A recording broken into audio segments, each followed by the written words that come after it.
They laughed as we choked on their poisoned air, never imagining the day would come when they'd be gasping for breath in our oxygen-rich ships. For centuries, the Betazoid Empire had ground humanity under their boots, forcing the pitiful thousands who remained to eke out a meager existence on a desolate moon. It started with an accident, a damaged atmospheric system, a room flooded with pure oxygen during a diplomatic summit. The Betazoids choked and collapsed, betrayed by their own biology, while Carter and his team watched in secret satisfaction. The Betazoids thought we were harmless. They thought they could laugh, but soon it will be humanity who has the last laugh. As we watch their corpses float in clouds of oxygen, the very air they once denied us, the reckoning is here. This is the dawn of the new human empire. In the shadows of the human colony, Chris Carter worked tirelessly to assemble his team of operatives. He knew that their success hinged on the skills and dedication of each member, and there was no one he trusted more to lead the infiltration missions than his old friend Marcus Reed. Marcus had seen firsthand the brutality of the Betazoids during his years as a military commander. He had watched helplessly as they slaughtered his soldiers and crushed any resistance with ruthless efficiency. Now he channeled that anger and pain into a relentless purpose to strike back at their oppressors. Once inside, they split into smaller groups, each tasked with a specific objective.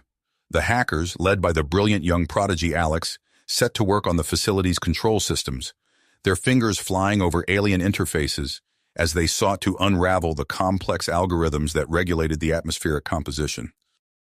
The others fanned out through the plant, planting surveillance devices and marking key structural points for future sabotage. They moved with practiced efficiency, their hearts pounding with a mixture of fear and exhilaration as they worked behind enemy lines.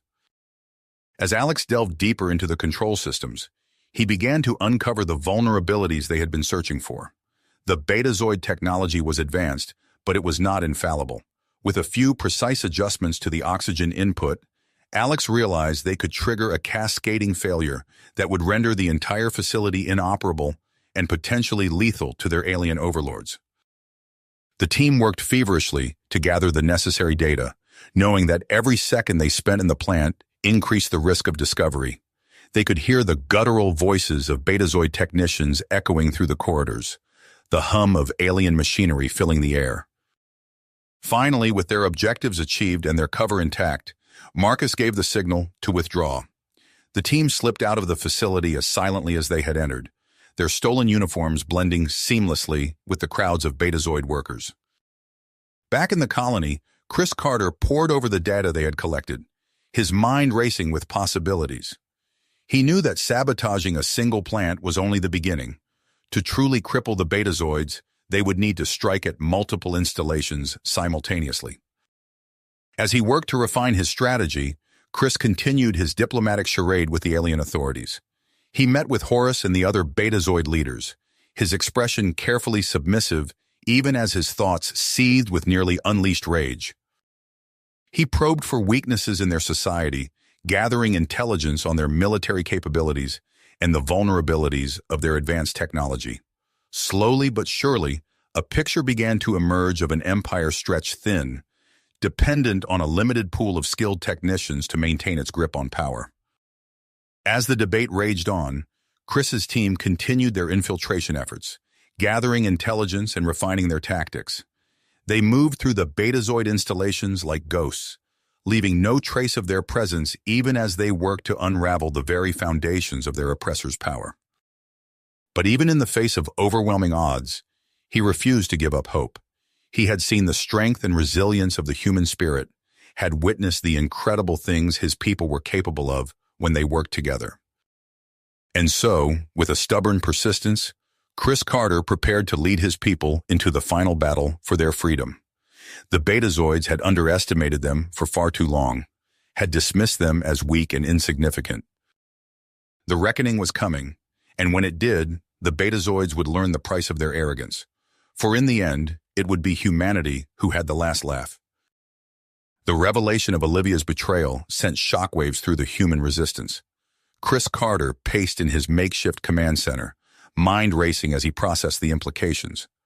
Marcus stood nearby, his eyes sharp in nearly unleashed fury. "We need to move fast," Chris said, stopping abruptly. "The Betazoids will be on high alert now. Our window of opportunity is shrinking by the minute." Marcus nodded grimly. "I'll assemble a new team. We've got some promising candidates who've been itching for action." As Marcus left to recruit his operatives, Chris turned his attention to damage control. He called an emergency meeting of the colony's leadership, explaining the situation in terse, clipped tones.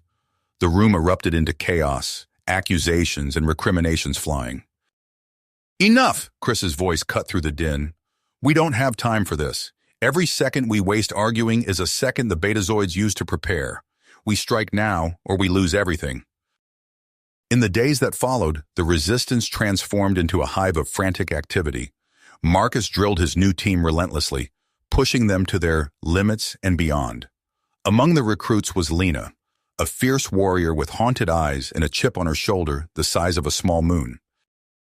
"The Betazoids took everything from me," she snarled during a training exercise, her movements fluid and lethal. "I'll make them pay for every life they've stolen." Meanwhile, Chris made a breakthrough that changed everything. Poring over stolen Betazoid technical manuals, he discovered the aliens' reliance on a rare mineral called zenithium. Without it, their atmospheric systems would fail, leaving them vulnerable to oxygen-rich environments. "It's our best shot at crippling their defenses," Chris countered. "Can you do it?" After a moment's hesitation, Alex nodded. "I'll find a way in. Just get me there." On the eve of their coordinated assault, Chris received an unexpected summons. Horus, the pompous Betazoid official who'd lorded over the human colony for years, demanded his presence. Chris entered the opulent Betazoid headquarters, his expression carefully neutral. Horus loomed over him, mandibles twitching with awe-inspiring rage. "We know of your pathetic infiltration attempts," Horus hissed. "Cease these futile activities immediately, or face annihilation." Across the star system, human operatives sprang into action. Alex's team infiltrated the Zenithium facility, while Marcus and Lena launched their raids. The fate of two species hung in the balance as the resistance fought to reclaim their destiny among the stars. The air crackled with tension as Chris's order echoed through the secure comm channels. "All teams, execute your missions. This ends now." Alex's pulse quickened as he led his squad through the labyrinthine corridors of the Zenithium mining facility. The alien architecture loomed around them, all sleek curves and pulsing bioluminescence. They moved with practiced stealth, their stolen Betazoid worker uniforms, allowing them to blend seamlessly with the bustling activity. As they approached the central control hub, Alex's fingers danced over his hollow interface, probing for weaknesses in the facility's security grid. Sweat beaded on his forehead as he worked, acutely aware that discovery now would spell disaster for the entire operation. "I'm in," he whispered, a hint of triumph in his voice. The massive doors to the control room slid open with a soft hiss. As his companion secured the room, Alex threw himself into the chair before the main control terminal. His eyes darted across the alien interface, deciphering the intricate web of data streams and command protocols. "Initiating sabotage sequence," he muttered, his fingers flying across the holographic keys.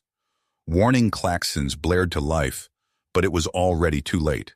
The delicate balance of the Zenithium refining process began to unravel, cascading into catastrophic failure. Across the star system, Marcus and Lena led their strike teams in a symphony of destruction. Captured Betazoid plasma rifles hummed with deadly energy as they cut through the defenses of alien military installations. Lena moved like a force of nature, her eyes blazing with cold fury as she dispatched Betazoid soldiers with ruthless efficiency. "For Earth," she snarled, each word punctuated by another fallen enemy. Marcus coordinated the attacks with surgical precision, guiding strike teams to their targets with unerring accuracy. As Betazoid air defenses crumbled, human infiltrators slipped into atmospheric processing plants like ghosts in the night. Back in the colony command center, Chris watched the holographic battle map with laser focus. Green indicators flashed across the display as one successful sabotage after another was reported. But it was too late for many.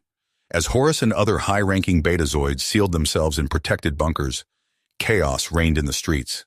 Civilians and soldiers alike fled in terror, their once impregnable cities now death traps. "Sir!" a young lieutenant burst into the command center. "We're receiving transmissions from multiple alien factions. They're suing for peace." Chris nodded grimly, watching the battle unfold on the holo display. "Push the advantage. We can't let up now." As the Krill attack crumbled, reports flooded in from across human-controlled space. General Marcus Reed's voice crackled over the secure channel. "Carter, we've secured the Betazoid shipyards in the Ethon sector. Their weapons factories are ours." "Excellent work," Chris replied. "Lock it down tight. We can't risk losing those assets." "Hit them," Chris ordered without hesitation. "Cripple their ability to filter oxygen." Chris cut the transmission with a sharp gesture. "No more words, Horace. Surrender or suffocate." Days passed in a blur of strikes and counterstrikes. Chris barely slept, coordinating the human offensive from his command post. The Betazoid Empire crumbled before them, their vaunted technology rendered useless by the simple element they had long despised. As human fleets encircled the last Betazoid strongholds, Chris prepared to deliver his final ultimatum. The weight of history pressed down upon him as he addressed the cowering alien leadership. "Your reign of oppression ends today," he declared, his voice echoing across 1,000 worlds.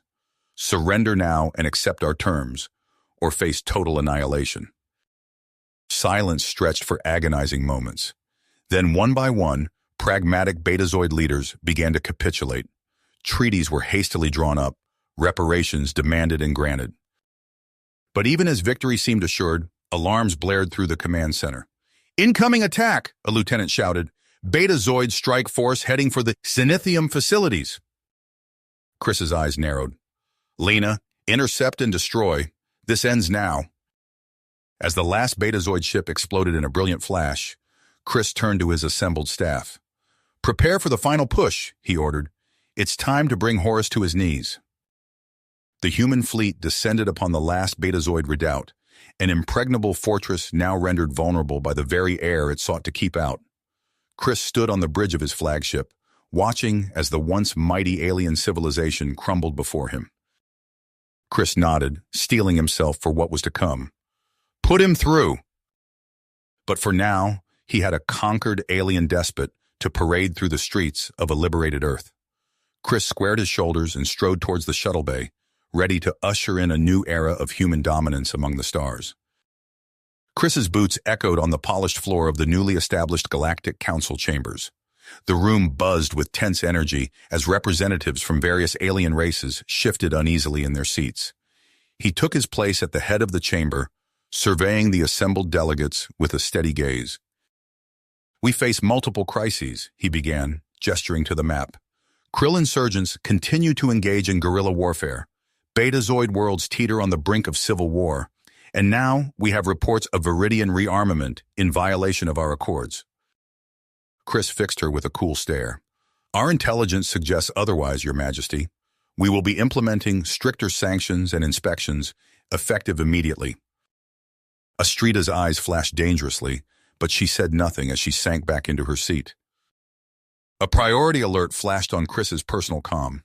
He excused himself, stepping into a secure alcove where General Reed's holographic form materialized. "Carter, we've got Zyrax," Reed reported, his face grim but satisfied. "Lena's team cornered him in the Nyx Nebula. It was a bloodbath, but we've broken the back of the Krill resistance." Chris nodded. "Excellent work, General. Bring him in for interrogation. We need to know if he had outside support." As Chris returned to the chamber, an aide rushed to his side. "Sir, we've just received a communique from the Okra hegemony. They're requesting a private audience." Chris's brow furrowed. The isolationist Okra reaching out was unprecedented. "Arrange it," he ordered. "But keep it off the books for now." "You're going soft on the Xenos, Carter," one of them growled. "We didn't fight a war just to play nice with our new subjects." As Chris made his way to his private chambers, the weight of command pressed down on him. The Okra message waited, encrypted and ominous. Whatever they wanted, it would undoubtedly complicate an already volatile situation. "Sir, we need to move you to a secure location," the lead guard barked. "We've detected Okra energy signatures in the vicinity. Possible assassination attempt in progress." As Chris was rushed through emergency corridors, his mind raced. The Okra message, the brewing conflict with the Viridians, Zyrax's capture. It was all connected. But how? Chris's blood ran cold. Show me. The main view screen flickered to life, revealing grainy security footage. Chris watched in disbelief as Horus, flanked by shadowy figures, sprinted through corridors choked with unconscious guards. There's more, Alex continued, his voice dropping. We've intercepted communications. Horus is headed for a hidden Betazoid stronghold in the Draena Nebula. Reed's grizzled face materialized, nodding grimly. Understood, sir. We'll box them in. Lena's lips curled into a predatory smile. Consider it done. As preparations for the assault on Draena began, an aide approached Chris hesitantly. Sir, the Okra ambassador is requesting an urgent meeting. Chris frowned. The timing was suspicious, to say the least. Very well. Show him in. Chris listened with growing unease as Venrex outlined the terms, ceding outlying human territories to Okra control in exchange for support against rivals like the Viridians. It was a tempting offer, a potential counterweight to the alien factions pushing back against human dominance. But Chris knew the Okra's reputation for xenophobia and ruthlessness. Accepting their help could solve one problem while creating a host of new ones. As Venrex departed, Chris's comm unit chirped. It was Nika, her holographic form flickering with interference. The image panned to reveal a cavernous alien structure, its architecture defying description. But it was what lay within that sent a chill down Chris's spine. Petrified corpses, frozen in poses of terror, their bodies turned to stone. It's real, Nika whispered. The Onrak. We need a full scientific team out here, now. Chris nodded, his palms sweating from the implications. You'll have it. Stay safe out there, Nika. He's using some kind of experimental Zenithium scrubbers, Reed growled. We've tracked him to Dreshka core worlds. Permission to obliterate the facility, sir? Chris hesitated.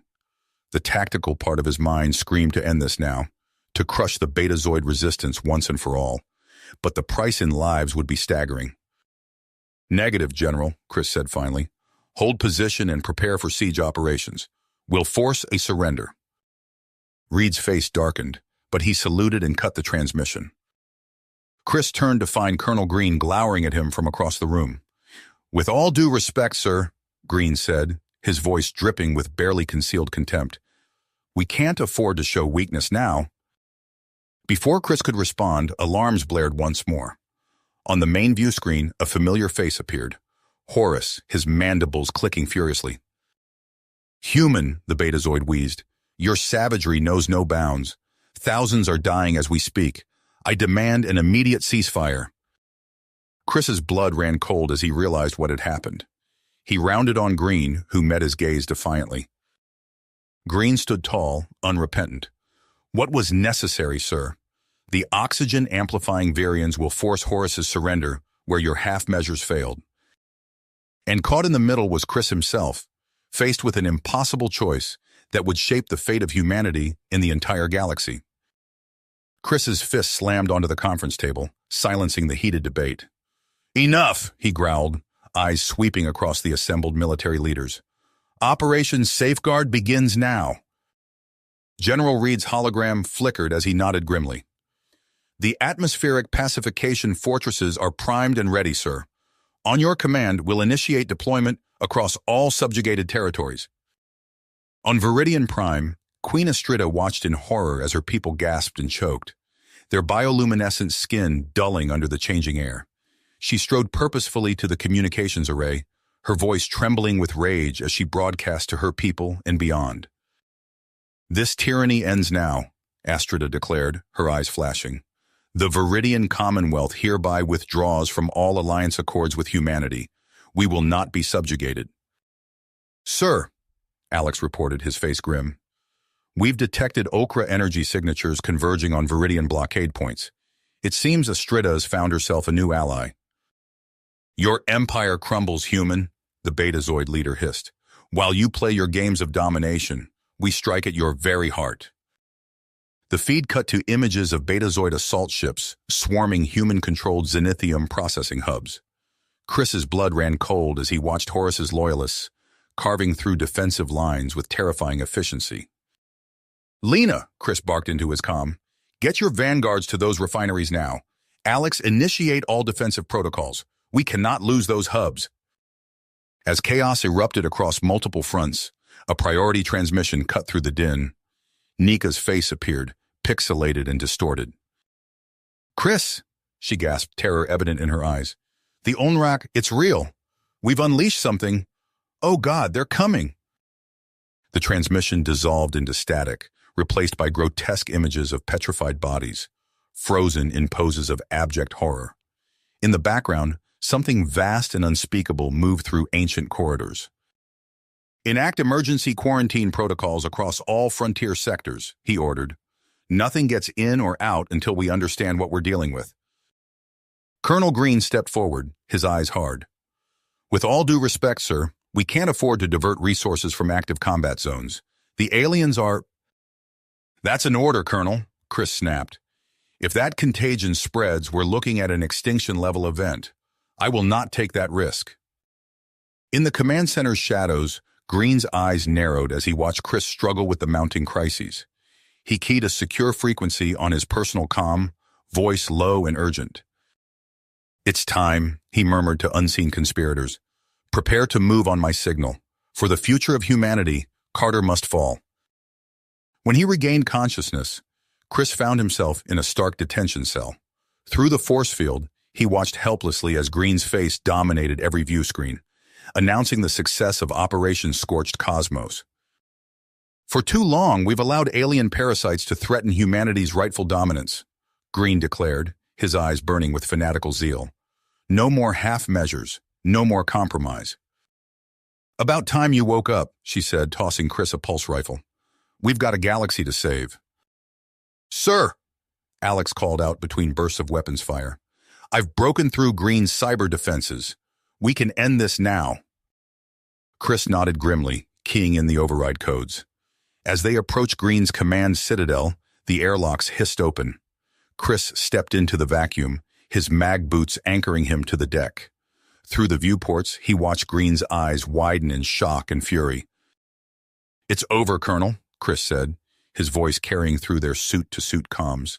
"Stand down and we can still salvage something from this nightmare." Green's lips curled into a sneer. "Never," he spat, reaching for the emergency override. But hypoxia had already taken hold, and he slumped forward, unconscious.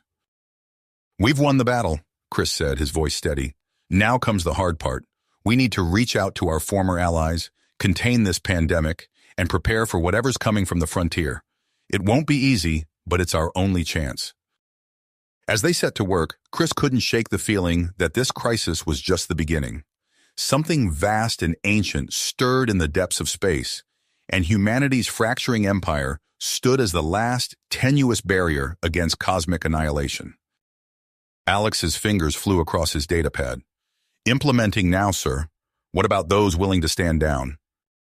"You come seeking alliance after what your kind has done?" Astrida hissed, mandibles clicking furiously. Astrida's compound eyes narrowed, calculating. "And what do you offer in return?" A tense silence stretched between them before Astrida nodded curtly. "Very well, human. We have an accord, for now." As the hologram flickered out, Lena burst into the room. "Sir, we've got a situation. Nika's outpost is under heavy assault." The main view screen lit up with grainy footage. Massive biomechanical constructs tore through the frontier base's defenses. Nika's face appeared, streaked with blood and terror. Chris's mind raced. "Where's the nearest combat-ready force?" "Mercenaries," Chris muttered. He keyed the comm. "This is Acting Grand Marshal Carter to all Ulcra vessels. We have a mutual interest in that outpost. Work with us, and we'll grant salvage rights to any artifacts recovered." A gravelly voice crackled through the speakers. "Venrex of Clan Drokath. You have a deal, human."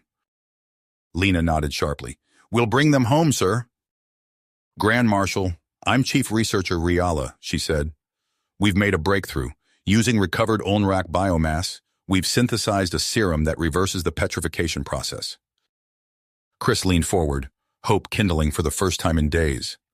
"That's incredible news, Riala. What's the catch? Riala's glow dimmed slightly. We need living Onrak tissue to produce it at scale. And as you can imagine, it's a suicide mission, Chris finished. He closed his eyes, weighing the impossible choices before him. When he opened them, his perseverance was set. Prep your team, Riala. We're going hunting. As orders went out for the hazardous operation, reports flooded in from the frontier. Lena's voice crackled over comms, punctuated by weapons fire.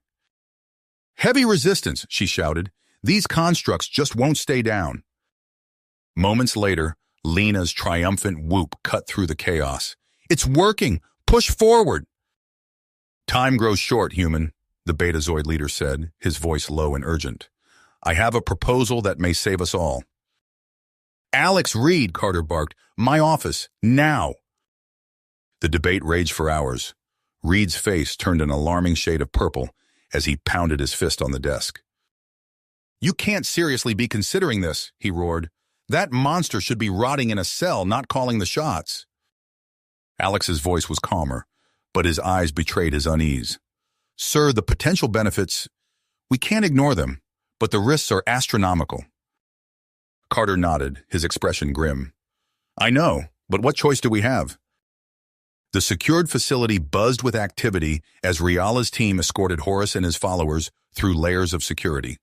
Carter watched from behind reinforced glass as the Betazoid leader approached a console, his movements fluid and purposeful.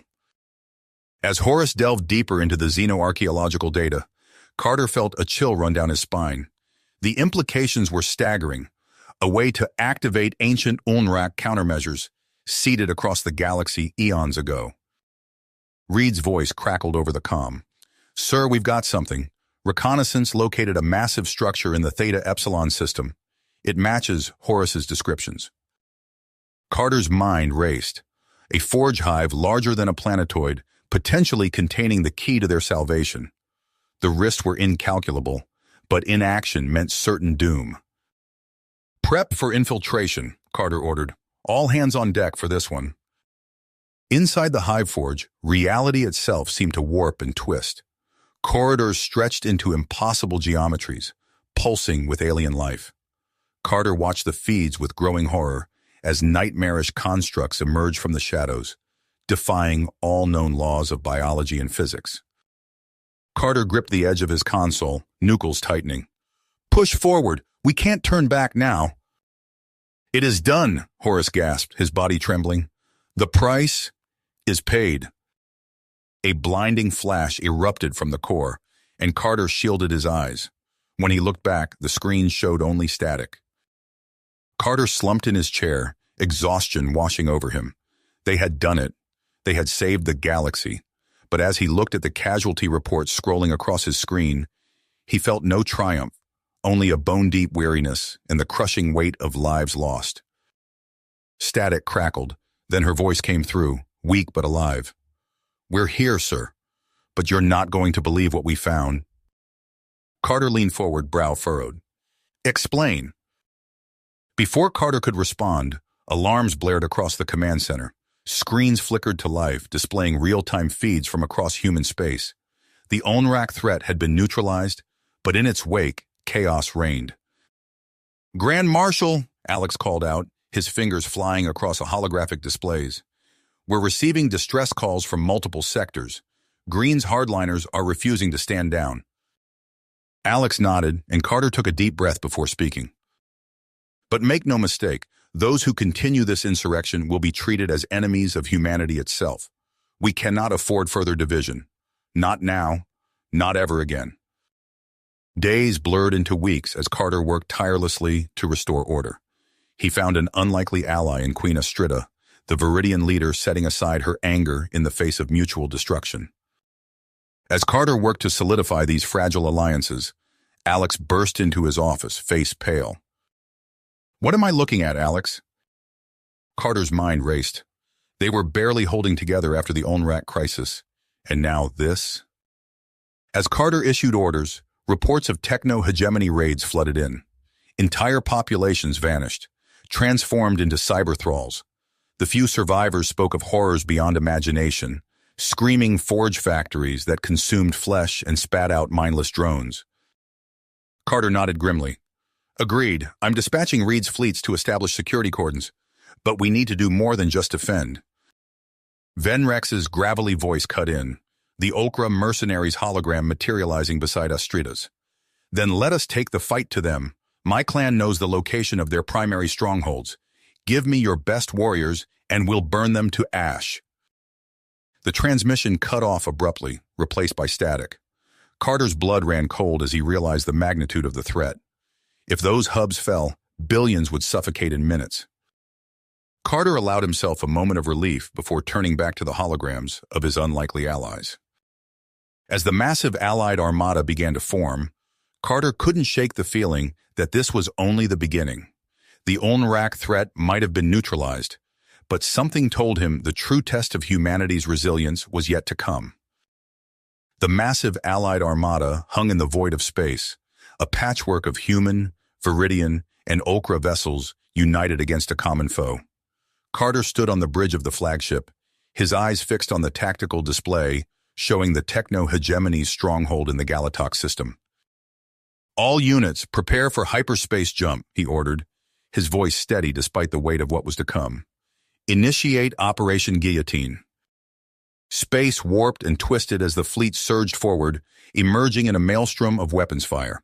Lena's vanguards, working in perfect synchronization with Okra commandos, struck like lightning. Their precision strikes tore through the shipyard's outer defenses, leaving smoldering wreckage in their wake. First wave successful, Lena's voice crackled over the comm, moving to secondary targets. All ships, brace for impact! General Reed's voice cut through the chaos. His starfighters swarmed around the larger vessels, weaving intricate patterns of covering fire. The battle devolved into a furious exchange of energy weapons and missiles. Explosions bloomed silently in the vacuum, painting the stars with short-lived auroras of destruction. Queen Astrida's Viridian hulks moved with surprising grace, their organic forms rippling as they absorbed and returned devastating volleys. Deep within the bowels of the Allied flagship, Alex's fingers flew across holographic interfaces. Sir, I've identified our captured ships. Initiating remote shutdown. Now. On the planet's surface, Nika led her infiltration team through twisting corridors of living metal.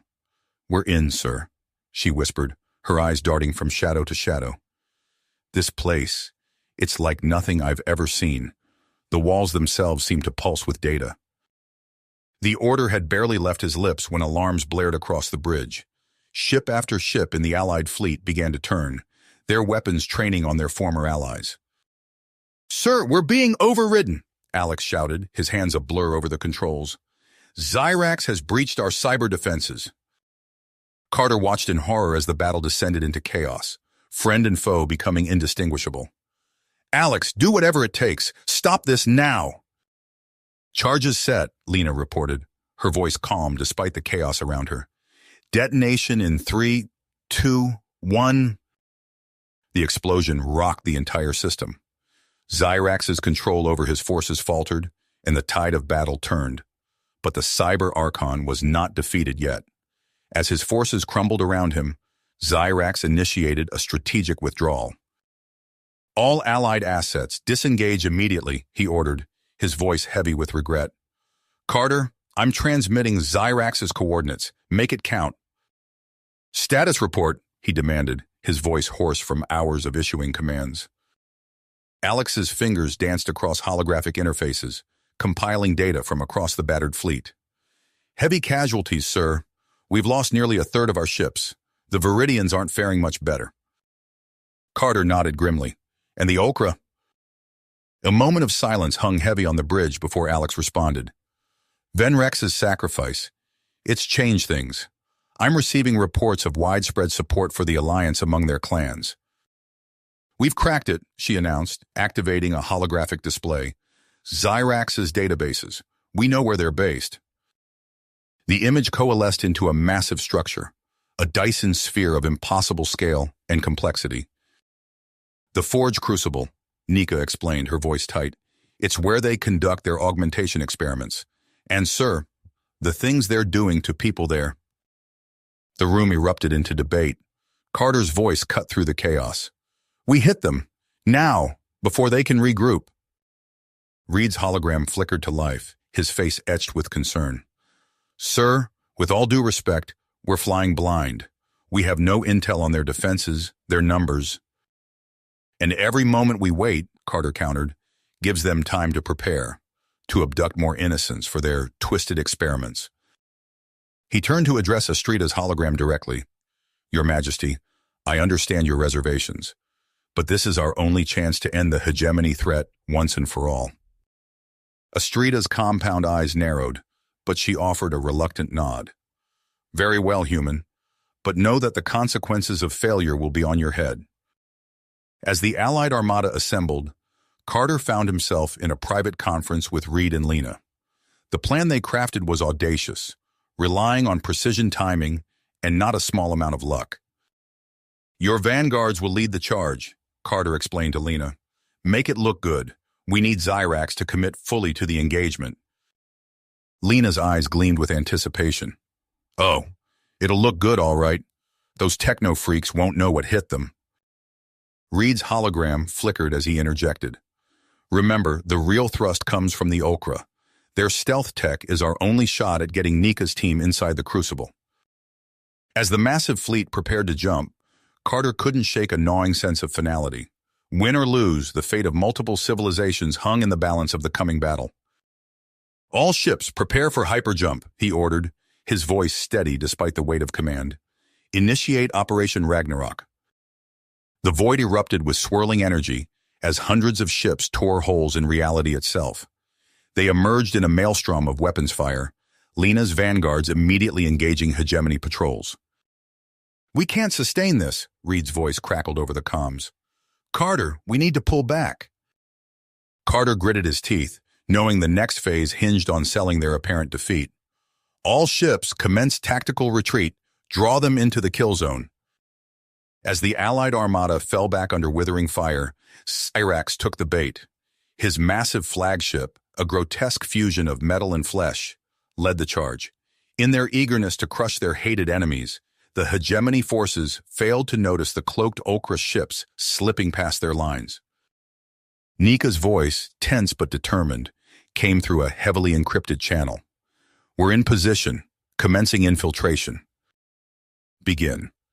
The real battle was about to unfold within the labyrinthine corridors of the Forge Crucible itself.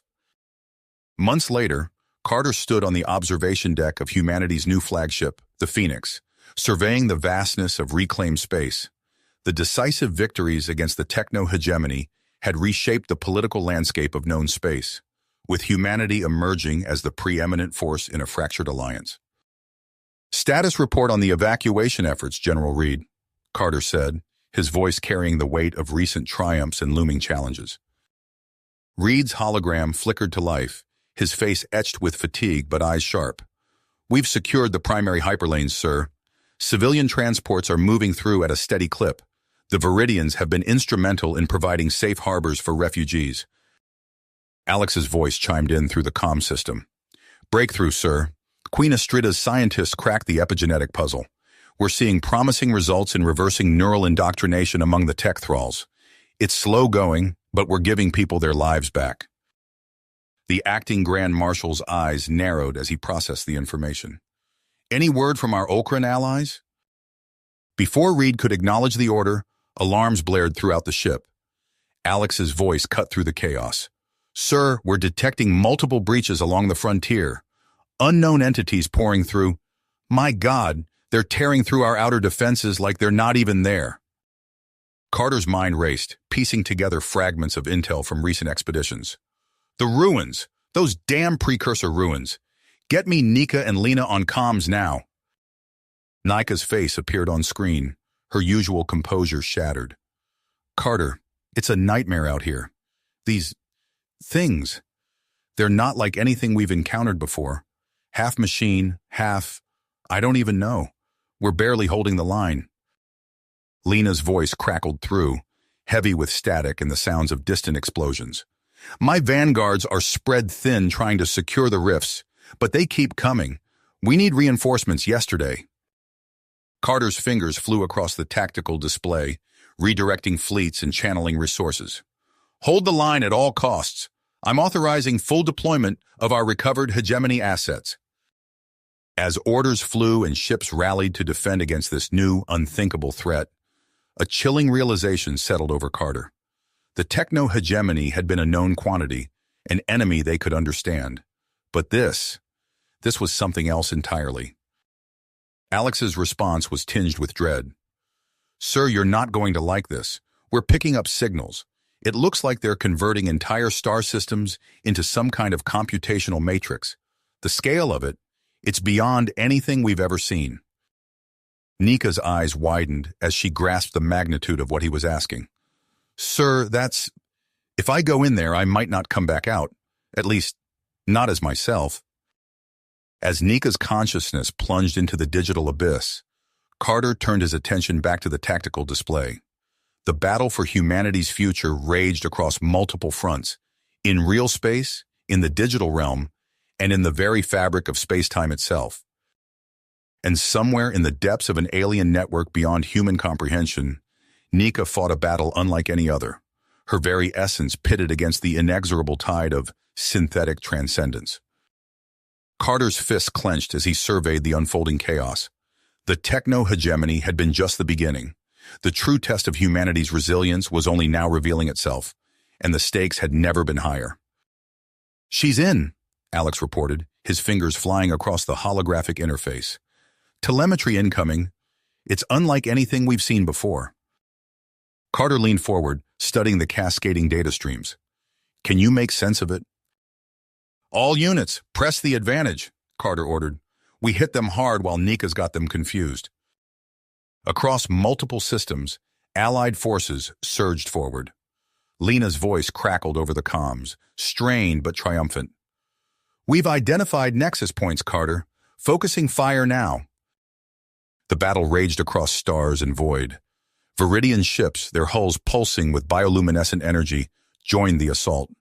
Queen Astrida's face appeared on the main screen, her compound eyes glittering. Carter watched in horror as destroyed nexus points erupted into swarms of microscopic threats, propagating at impossible speeds. Alex's urgent voice cut through the command center. "Carter, I've decrypted more of Nika's data. It's worse than we thought. They're not just invading, they're converting entire systems into computational matrices." "Total galactic reconstruction," Alex said, his voice barely above a whisper. "They're aiming for some kind of bio-cybernetic singularity." Silence fell over the bridge, broken only by the distant sounds of battle. "Options," Carter demanded, his mind racing.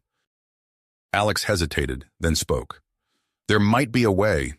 It's insane, but we could use recovered Pyron tech to initiate a vacuum phase transition, revert the compromised systems back to inert matter." Hours later, Carter stood before a hastily assembled war council. Astrida, Reed, and the reluctant Olkran elders listened as he outlined the desperate plan. "I won't sugarcoat it," Carter said, his voice steady. "This is a Hail Mary, but it's our only shot at stopping total galactic assimilation." The Olkran first speaker, his tentacles writhing with agitation, spoke. "You risk unraveling the very fabric of space-time itself." As Olkran commandos escorted Alex's team to the Piran vault, Carter returned to the bridge. The main view screen showed Nika's prone form, her body twitching as her mind battled in realms beyond human understanding. "Hold on," Carter whispered. "Just a little longer." "We're ready," Alex's voice came through, tight with terrifying panic. "Using Nika's uplink as a focal point, initiating now." For a moment, nothing seemed to happen. Then, reality itself screamed. Massive waves of energy pulsed outward from the compromised systems. Carter watched in awe and terror as entire star clusters collapsed, reformed, and exploded in bursts of primordial fury. But the victory was short-lived. New alarms sounded, more urgent than before. Carter's blood ran cold as he realized the full implications. They had checked one threat, only to unleash another that could consume everything. "Emergency summit," he ordered, his voice hoarse. "Now!" Lena's face appeared on a nearby screen, her expression grim. My vanguards are ready to move into position. But sir, we'll need more than conventional weapons to hold this line. Queen Astrida's compound eyes narrowed. Time for what exactly? We need assurances this quarantine has long-term viability. The Viridian Collective won't commit resources blindly. The Okran first speaker's tentacles writhed in agitation. Agreed. We demand full transparency about the nature and extent of this threat. The worst-case scenario is total continuum collapse if containment fails, he said, his voice steady despite the enormity of the admission. We're not just fighting for our civilizations anymore. We're fighting for the very fabric of reality itself. I understand your concerns, he continued, but right now, unity is our only hope. We will not sacrifice our species for alien follies, an Okran representative shouted, slamming a tentacle against the council table. Before Carter could respond, alarms blared throughout the command center. Reed's face paled as he processed the incoming data. Carter's fist tight. Deploy human battle groups to stabilize the situation. We can't afford infighting, not now. But even as the words left his mouth, Alex's urgent voice cut through the chaos. Carter, we've got a bigger problem. Our intel was compromised. The Viridians, they've been playing both sides. The revelation hit like a physical blow. Carter's mind raced, piecing together the implications. Astrida, he growled, turning to face the Viridian Queen. Care to explain? Her bioluminescence flared, a clear sign of agitation. We did what was necessary to ensure our survival. You can't expect... Lena's voice crackled over the comms, heavy with static. We're bogged down here, Carter. These defenses, they're like nothing we've seen before. Carter stared at the tactical display, watching as more and more sectors fell to chaos or accelerating entropy. He faced an impossible choice: sacrifice entire regions to the cosmic unraveling to free up forces, or risk losing everything to internal strife. Sir? Alex's voice cut through his racing thoughts. I've got an idea. It's crazy, but we might be able to use Nika's frontier redoubts as a fallback point for refugees. Carter nodded, grasping at any lifeline. Do it, and get me a direct line to Nika. We need every advantage we can get. Little did he know, on the edges of known space, Nika was piecing together fragments of an impossible solution, one that could rewrite the very laws of reality itself. The command center erupted in chaos as alarms blared, their cacophony drowning out the frantic voices of the crew. Carter's eyes widened as he processed the incoming data streams, each more devastating than the last. Sir, we've got a critical situation, Alex shouted over the din. Nika's frontier redoubts are detecting a massive transdimensional flux. It's beyond anything we've ever seen. Total reality collapse imminent, an AI voice intoned, its synthetic calm a stark contrast to the panic around it. Her response came through garbled and distorted. Initiating contingencies, archaic alien data, accessing cosmic laws. The view screen flickered, showing Nika's prone form surrounded by swirling energies. Her body convulsed as she performed a ritual beyond human comprehension, tapping into fundamental forces that governed existence itself. For a moment, everything went silent. Then a blinding flash of light erupted from Nika's position, spreading outward in a ripple that defied physics. She's done it, Alex exclaimed, his eyes wide with disbelief. The entropic breach. It's stalling. But their relief was short-lived. The command center shook violently, and new alarms screamed to life. Multiple reality breaches detected, Reed shouted, his hands flying over his console. Something's coming through. The main view screen crackled with static before resolving into a nightmarish scene. Vast, fractal shapes writhed in the void of space, their very presence warping the fabric of reality around them. Where they touched, matter simply ceased to exist. Extra-dimensional entities, Alex whispered, his face pale. They're annihilating everything in their path. Carter's mind raced, processing the impossible situation before him.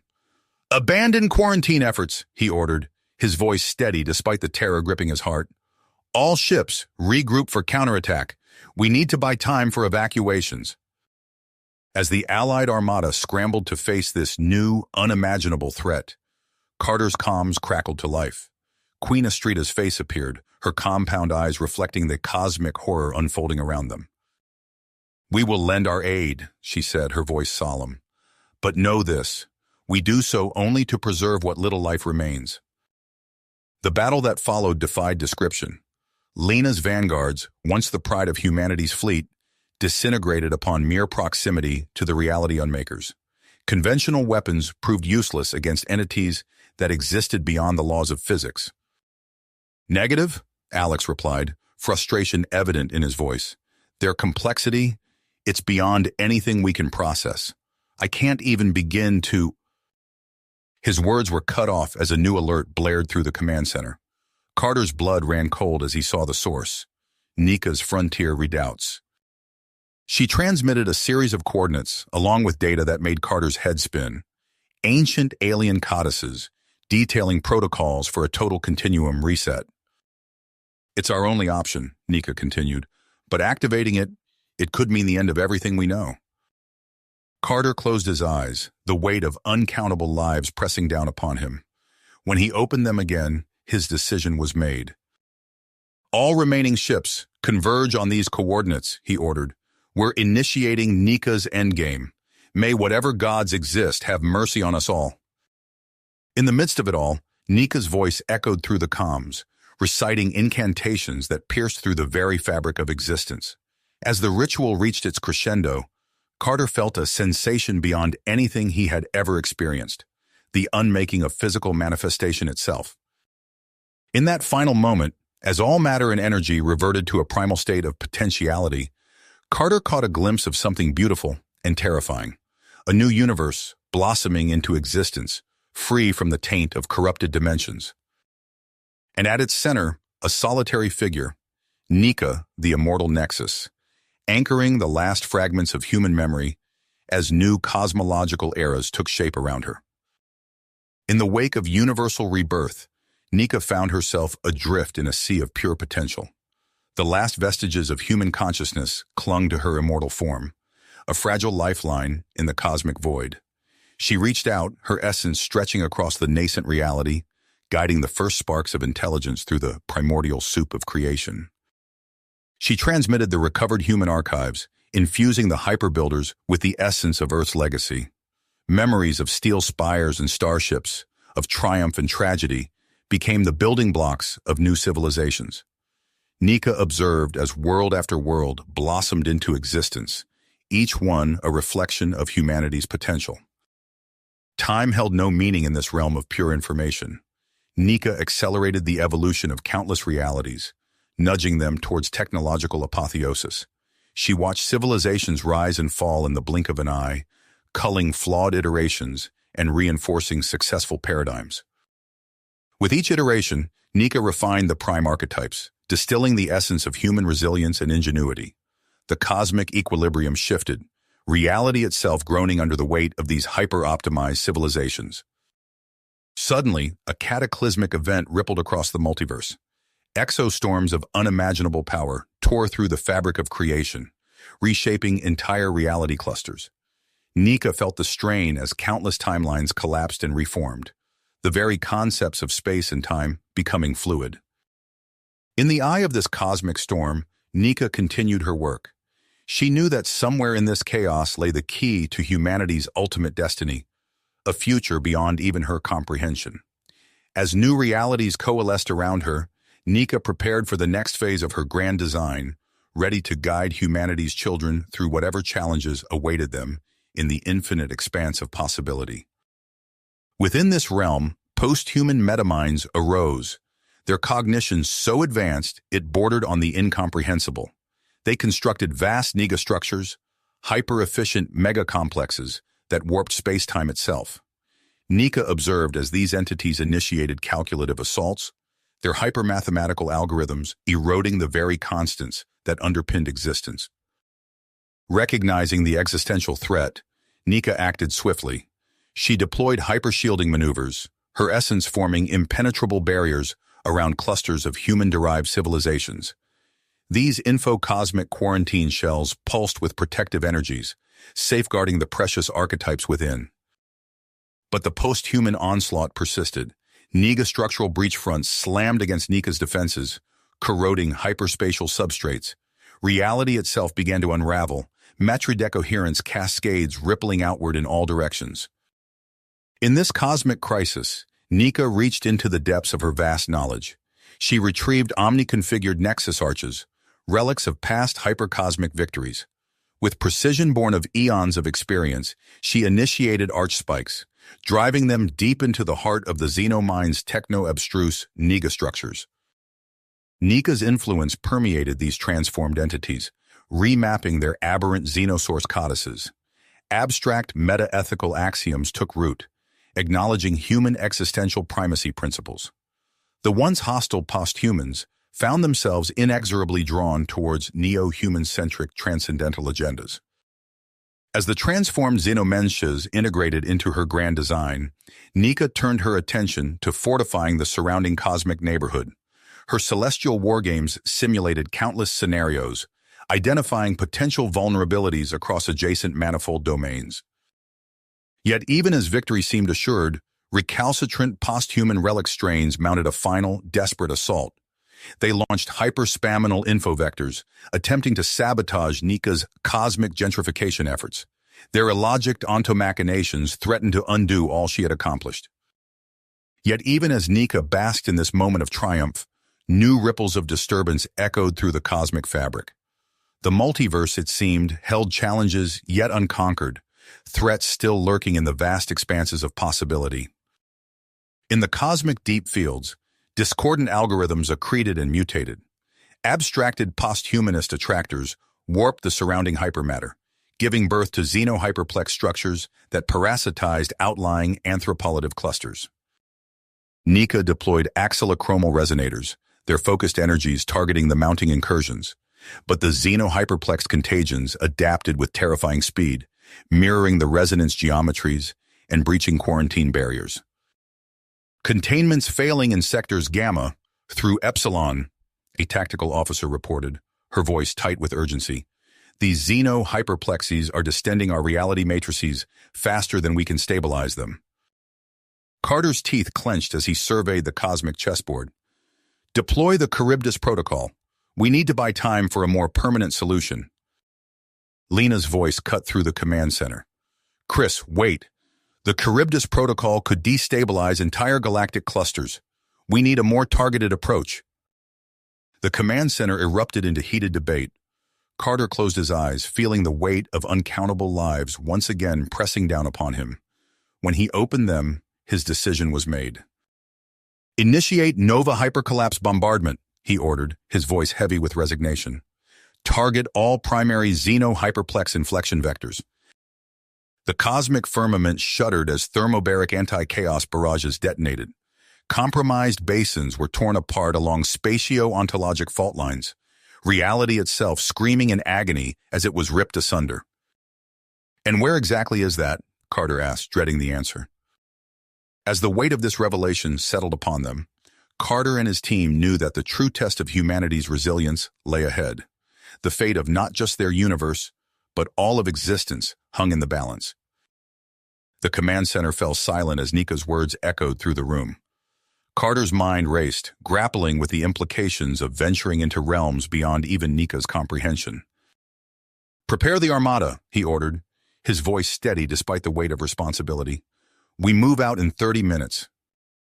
Lena approached, her brow furrowed in concentration. I've deployed chrono-evolutionary strata mapping augers. They're already charting potential trajectories towards the nexus point in Cephasters.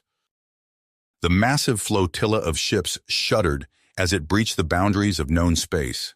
Reality itself seemed to warp and twist around them as they plunged into the primordial flux ontoverses. Carter gripped the command console, his squeezing hard as the ship bucked and heaved. Suddenly, alarms blared throughout the fleet. Incoming! Alex shouted, his fingers flying across holographic displays. Advanced xeno-hyperplex insurgents detected on multiple vectors. Carter's mind raced through tactical scenarios. General Reed, initiate fleet defensive patterns. Lena, deploy your vanguards for counteroffensive operations. Reed's hologram nodded grimly. Aye, sir. Initiating evasive maneuvers and point defense protocols. Lena's voice crackled over the comm. Vanguard teams are mobilizing, deploying viral hyperjammers to quarantine compromised sections. The battle raged across impossible dimensions, weapons fire distorting the very fabric of spacetime. Carter watched as Reed's forces blunted the initial assault, buying precious time for Lena's teams to strike back. Sir, Alex interrupted, his eyes wide. We're detecting a localized paradox recess dead ahead. Telemetric echograms are emanating from within. Nika's essence pulsed with urgency. That's it, the entropic singularity marking ground zero for the post-humanist aberrancy. We must investigate immediately. The fleet limped into the paradox recess, reality bending around them in nauseating waves. At the center floated a pulsing mass of twisted energy, the source of the echograms. Carter watched in awe as Nika's team deployed hypersynchronous reverse apocography integration arrays. The air crackled with eldritch energies as they began to imprint onto the xenolithic echograms. We've done it, Nika's voice resonated with triumph and dread. We've exhumed the root xenocodes, the theoretical xenoprime pathogen obstructing universal anthropic convergence. But their victory was short-lived. Carter watched in horror as members of Nika's team began to convulse, their eyes rolling back in their heads. Reality itself seemed to scream as Nika catalyzed a localized illogic null zone. The surrounding space warped and twisted, unrendering itself into a hypernull vacuole. I've identified an inverse xenonormative force, she announced, an abhorrential alien hypermathematics, distilling abnegations of human-centric cosmic purpose. They concluded that anthropic trajectories represent suboptimal, unenlightened existential baselines. Nika continued. They devoted themselves to a causal hyperingenuities, transcending sapio-ontic manifolds while abolishing lower-order anthropic substrates. Carter's heart raced. What are our options? The hypernull vacuole began to destabilize, reality itself rebelling against the impossible knowledge contained within. Carter braced himself, knowing that whatever came next would reshape the very foundations of existence. Reality shattered. Nika's essence exploded outward, catapulting her hyper-evolved consciousness into the primordial metaversal manifold. The transition was violent, jarring, a quantum leap across the boundaries of comprehensible existence. She materialized in a realm of pure potential, a pre-ontological matrix teeming with infinite cosmic trajectories. Hyper-shifting emanations assaulted her senses, each fluctuation a cascading torrent of competing realities vying for dominance. Simultaneously, she weaponized the aberrant xenogenic offshoots. These malformed potentials became negation lances in her grasp, razor-sharp implements to excise rival post-human attractors from the metaverse's root structure. Nika retaliated instantly. Hyperspectral apocatharsis barrages lanced out, scouring the xenolithic insurgents down to their fundamental postulates. The exposed alien logic was mercilessly repatternized, forced to comply with human-optimized reality matrices. As Nika's forces gained the upper hand, she began the systematic recomposition of cosmic constants. The very foundations of existence were resculpted, infused with anthropic biases and selection pressures favoring terrangenic ascendancy. As the final compaction implosion loomed, Nika's essence suffused every quark and quasar of the dying cosmos. She became the living embodiment of supreme anthropic teleology, the guiding principle of a new universal order. Then, with a roar that defied description, the new Big Bang erupted. A perfectly aligned multiverse unfurled, its every emanation founded upon inviolable human primacy projections. Nika's consciousness expanded outward with the newborn cosmos, suffusing every particle and possibility with the inevitability of human apotheosis. As infinite space-time inflections blossomed into being, a single truth resonated through them all. Vast celestial megastructures materialized across the cosmic landscape, their gleaming surfaces etched with intricate patterns, encoding the supreme anthropic teleology. Countless worlds teemed with life, each a testament to humanity's optimized victory paradigms. Nearby, Alex's fingers danced across ethereal interfaces as he coordinated the deployment of sentient info-cybers. Infiltration of manifold matrices at 87% completion, he reported. We're encountering some difficulty with particularly stubborn xenological postulates in the outer fringes. Increase the ontosurgical intensity, Carter commanded. We can't afford any anti-human deviations to persist. Lena's voice crackled over the comm system. Psychoforge operations are exceeding expectations. The latest batch of indoctrinated posthumans has fully internalized the supertranscendent apogeonic codices. They're ready for deployment across the multiverse. Sir, Alex shouted, his eyes wide, we're detecting multiple anti-memetic incursions across the multiverse. Self-subtracting paradoxical ontoverses are propagating at an alarming rate. Carter's mind raced through tactical scenarios. Deploy the infocalyptic sentinels immediately.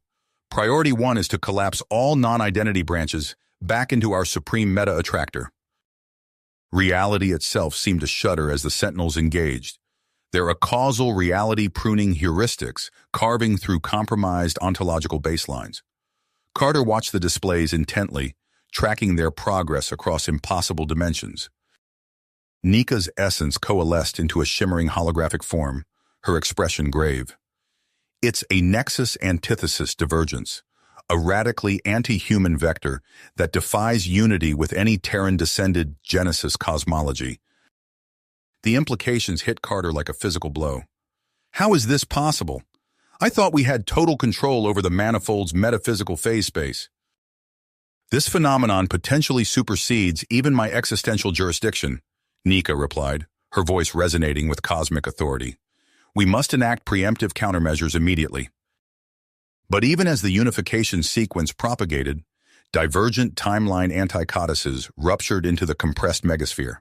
Metaphysical ulceration zones erupted across the cosmic landscape, corroding the very foundations of anthropocentric coherence. Carter watched in horror as entire swaths of reality began to unravel. Nika, what's happening? Before Carter could respond, Nika's essence began to expand exponentially. Her consciousness stretched across impossible dimensions, subsuming all of humanity and its extensions into a singular, convergent Godhead. As Carter's consciousness dissolved into the singular convergent Godhead, reality itself warped and twisted. The entire cosmic landscape compressed into a hyperdense singularity nexus, a pulsing core of pure anthropic potential. The Omega's influence radiated outward, rewriting the very fabric of existence. Galaxies realigned themselves according to new anthropocentric axioms. Quantum fluctuations danced to the rhythm of human thought patterns. Reality itself bent to the will of this apotheosized personification of humanity. The Omega's omniscient awareness detected the source, an antimatter timeline where humanity had been rendered extinct. This Elixion null unleashed waves of entropic corruption, each pulse eroding the foundations of anthropic supremacy. In response, the Omega deployed sentient hyperdemic firewalls. These living barriers of pure logic and will carved through the multiverse, quarantining infected regions. Yet for every containment field erected, a dozen more breaches erupted. Entire galactic superclusters twisted into mind-bending geometries as the antithesis contamination spread. What were once orderly star systems became fractalic nightmares of impossible angles and non-Euclidean spaces. The Omega's omnipotent voice echoed across all of existence, initiating final contingency protocols. Reed's fingers danced across ethereal control interfaces. Deploy hyper-purge squadrons to those coordinates. Initiate force field matrix injections on my mark. Meanwhile, in the chronocausality overwatch chamber, Alex orchestrated a symphony of reality preservation. Swarms of Raptor-class sentinels swarmed through the multiversal tapestry, their hypercodes weaving an impenetrable lattice of anthropic stability. Pan-universal anchoring subroutines deployed, Alex announced, his voice resonating with cosmic authority. Manifold integrity holding at 99.7% across all observed timelines. But even as humanity's forces worked to maintain order, a new threat emerged from the depths of the multiverse. In hidden Elixion enclaves, post-human xenologics initiated their daring assault on the very foundations of reality. Lena's voice crackled over the comm systems. Multiple singularity breaches detected. Xenorifting assimilations incoming. Lena's fingers flew across holographic interfaces. Engaging hypervectoral forge defenses, helioforges primed and ready. Streams of tachyonic energy erupted from massive orbital platforms, their gamma torsion bombardments tearing through the fabric of spacetime. The incoming xenophase distortions twisted and warped under the onslaught, their coherence fracturing. As the battle raged across impossible dimensions, the Omega's omniscient consciousness expanded outward. Its voice resonated through every quark and quasar of existence. Reality itself began to compress, folding inward as cosmic energy swirled into a cascading vortex of creation and destruction. The multiverse trembled on the precipice of rebirth, poised for a new era of undisputed human dominance. In the heart of this cosmic maelstrom, the last vestiges of the Elixion threat struggled against their inevitable annihilation. But as the singularity collapsed and a new universe bloomed, their anti-mimetic influence faded into oblivion. The newborn cosmos pulsed with anthropic energy, but fractures soon emerged in humanity's unified front. In the Celestial Command Center, General Reed paced before a vast holographic display, his face set in iron will. "We must strike now," Reed argued, gesturing at pockets of red light scattered across the cosmic map. "These Elixion null vectors threaten everything we've built." Astrida's hologram flickered to life beside him, her ethereal form radiating calm authority. "Force is not the answer, General. We must integrate, not subjugate." The air crackled with tension as the implication sank in. Reed's fists clenched at his sides, while Astrida's form seemed to dim slightly. "Show me," Reed demanded. Alex's fingers danced through the air, manipulating the holographic display. Vivid tendrils of corrupted data writhed across the cosmic landscape, pulsing with malevolent intent. "There," Alex pointed to a particularly dense cluster. "An advanced post-human cult. They're developing negator indexes to sabotage the anthropic order." As if on cue, alarms blared throughout the command center. Lena's voice cut through the cacophony. "Denigratus pulse detected. Local manifold kernels under attack." Alex's hands flew over holographic controls, initiating a series of cyberstrikes. "Gnosis edicts engaged," he reported, targeting Elixion redoubts. The cosmic map lit up with streaks of blue light as Lena's metaphysical armiger legions surged into action. They tore through the fabric of reality, systematically purging the targeted enclaves. But the cult proved resilient. As one stronghold fell, two more erupted into existence. The map bloomed with angry red pustules of corruption. "They're decompressing corrupted manifolds within the Omega's plerosphere." Lena's voice was edged with panic. "We can't contain them." The air shimmered as Nika's presence materialized in the command center. Her voice resonated with cosmic authority. "I'm taking direct control. Alex, your hypervectoral assets are now under my command." As the seraphs poured forth from the forges, weaving intricate patterns through the cosmic tapestry, Reed stepped forward. "It's not enough," he insisted. "We need to invoke the absolute dominance directive. It's the only way to ensure our supremacy." Astrida's form flared with indignation. "You can't be serious. That level of subjugation will only breed more resistance." Reed allowed himself a grim smile of satisfaction, but it faltered as the Omega continued. "Carter will oversee the operation. No purgation strikes without his explicit approval." As the command center erupted into a flurry of activity, Carter strode in, his weathered face set with dedication. He surveyed the cosmic battlefield before him, watching as Lena's vanguards embarked on their diplomatic missions. The cosmos trembled on the edge of a knife, poised between integration and annihilation. As manifold countermeasures escalated, the seeds of further conflict were already taking root. He turned to the assembled leaders, his voice grave. "I propose the Godhead Gambit." "And if we do nothing, we lose it all anyway," Carter countered. He gestured to the swirling chaos on the holomap. The Phylamites are tearing reality apart faster than we can patch it. The Omega's presence filled the room, its voice resonating through their minds. Proposal accepted. Initiate the Godhead Gambit. Carter nodded, his heart made. I'll go in myself. Negative, the Omega intoned. Your expertise is needed here. Overseer Zeke will undertake the mission. A young man stepped forward, his eyes blazing with purpose. Zeke Carter, newly instated Xenoprophet, stood ready for transcendence. Alex's fingers danced across holographic controls, initiating the ego amplification process. Zeke's form began to shimmer, suffused with cosmic energy. In a blinding flash, Zeke vanished from the command center. Reality itself seemed to bend around the void where he had stood. Within the corrupted manifold logoplexes, Zeke's presence ignited like a newborn star. Waves of resplendent anthro-radiations pulsed outward, rewriting anti-mimetic protocols with each passing moment. In the command center, Alex monitored the operation with laser focus. Anthropic resonance increasing, manifold stability at 60% and climbing. Lena's voice cut through the tense silence. Philamite death cultists detected. They're readying metadeicides. Carter leaned forward, his squeezing hard as he gripped the edge of the holomap.